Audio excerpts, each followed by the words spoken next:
Holt Outdoors to me is more than just hunting. It's a passion that I've had ever since I was a little kid. I grew up here in rural southwest Missouri. All I ever wanted to do was hunt and fish. My dad started me into hunting, fishing. Um, my brother, both my brothers kind of were into hunting. My oldest brother got more into hunting as we got through life a little farther. But that's all I wanted to do as a kid. Um, and as I got older, my brother and I, we hunted more and more together, and we started taking a camera with us, and that's to his credit. He enjoyed filming stuff, and um, ever since then, it's been my passion to kind of carry on that legacy that he kind of started. So really, that leads us into now.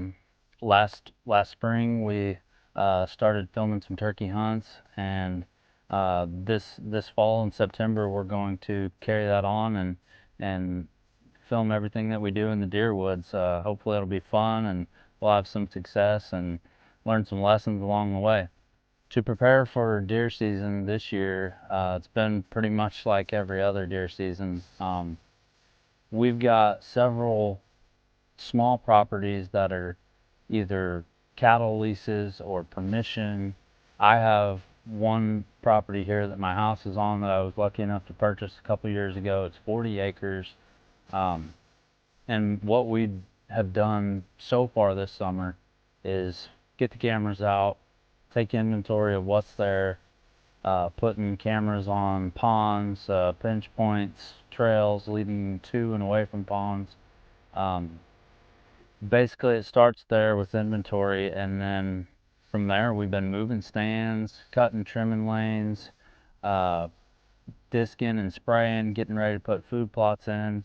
We actually just finished putting all the seed in the ground, and we got a ½ inch of rain on it, so everything should be germinating good. And we still got a few more things yet to do. We got to put some blinds up, make a few more final things before we get ready for deer season here in September. So our food plots are kind of a mixed bag of sizes and shapes, anywhere from ½ an acre to ½ acre, all the way up to one big field that's 3 acres. Uh, Typically, what we're going to plant and what we planted this year are brassica blends, so radishes, um, your oats and winter wheat, and turnips, and then that's pretty much it.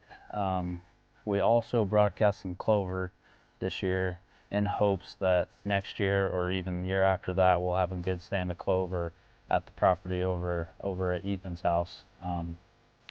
That's been a known place for good early season activity, so we're trying to get a clover stand established there. But that's pretty much what we're planning this year, and what we're probably going to plant most of the time. So a couple of deer that we are excited about.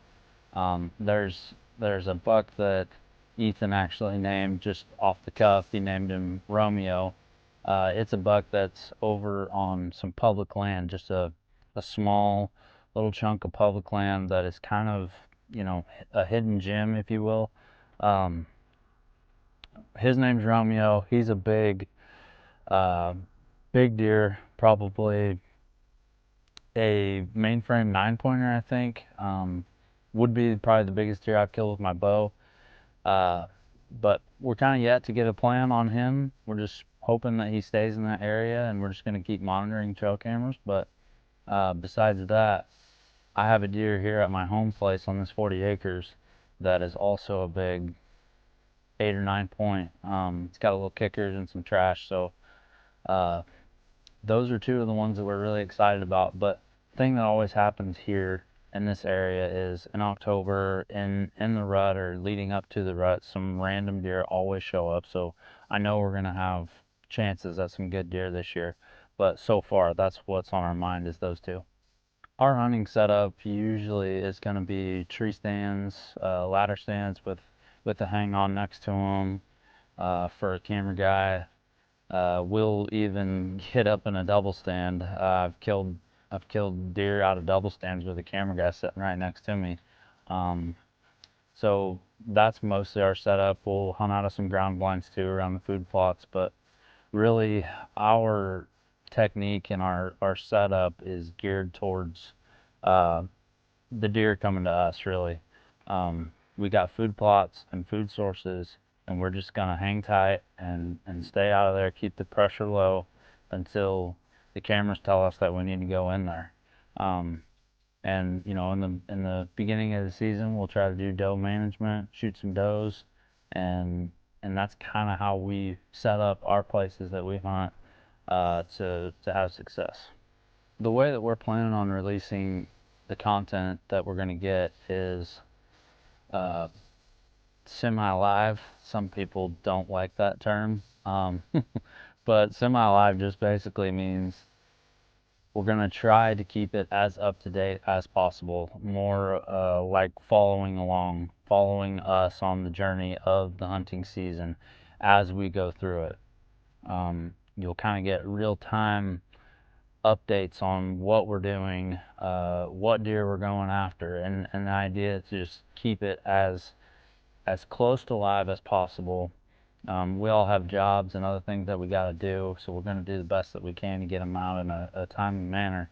But the idea is to come with us on the ride of this season and see how we do things here in kind of a average Joe setup. You know, we're not hunting all public land. We will hunt some public land. We're not hunting huge chunks of lease ground with row crops and things like that. We're just kind of, you know, permission hunting and things like that. So the idea is to bring everyone along on this journey and kind of get to go through it with us in real time. So if you're new to the channel, go ahead and hit that subscribe button. We're really close to 500 subscribers. We're hoping to get there this fall, and we'll hopefully be bringing some fun, entertaining, educational content for everyone to watch this fall. And also thank you to everyone who has subscribed already. We really appreciate that. It means a lot to us, and we're gonna hopefully keep this train rolling right into September deer season.